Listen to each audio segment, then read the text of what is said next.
Good morning mga ka-abroad at mga ka-ex-abroad.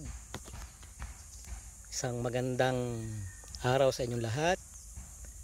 At eto, mayroon naman tayong bagong aabangan na first harvest dito sa Bahay Kubo. Ito nga yung ating talong.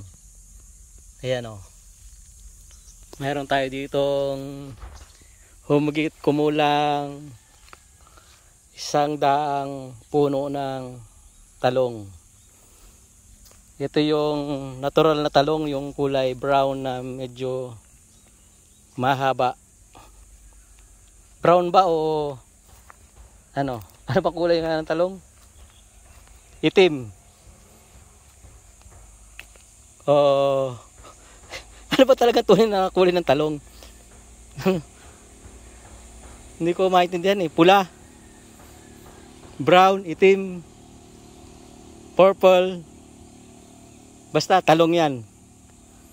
Yung hindi puting talong, hindi green na talong. So nagkakaintindihan naman siguro tayo.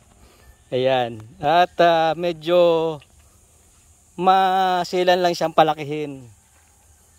Pero kapag ganitong ganito kalalaki na at malapit ng mamunga, medyo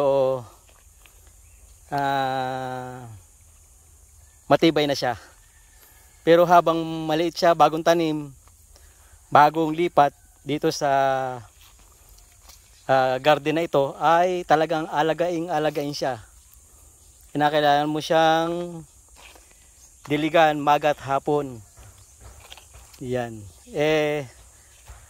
Medyo alanganin ngayon tanim natin ng talong na ito kasi medyo ngayon, tag-init. Bagamat umuulan lang paunti-unti sa hapon, kulang na kulang. Nako, patak-patak lang. Kaya ito, alaga natin ang dilig. Diyan. At ganito nga pala ang nangyayari, mga ka-abroad, mga ka-ex-abroad, kapag magtatanim ka ng niyog at napapasok ng hayop o naaabot ng hayop ng kalabaw o baka. Ayan, ganyan. Hindi yan gaanong lalaki yung tanim na niyog. Kaya kailangan yung kung may tanim ka ng niyog ay kailangang alagang-alaga, yung hindi mapapasukan ng hayop yung pagtataniman mo, yung lote. Kasi tulad niyan, sabay itinanim, napakaliit pa, pero ang mga kasabayan niya ay ganito na kalalaki oh. Ayan. Talagang halos kalahati lang siya, wala pa sa kalahati nitong kasabayan niya. Kaya hindi rin po ganun kadali magpalaki ng puno ng niyog. Bago nyo mapalaki ang isang puno ng niyog na ganyang kalaki, ay napakahabang proseso, napakaraming taon. Yan.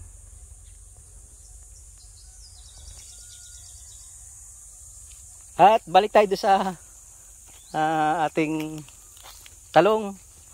Yan nga, nasa humigit kumulang 100 pirasong puno.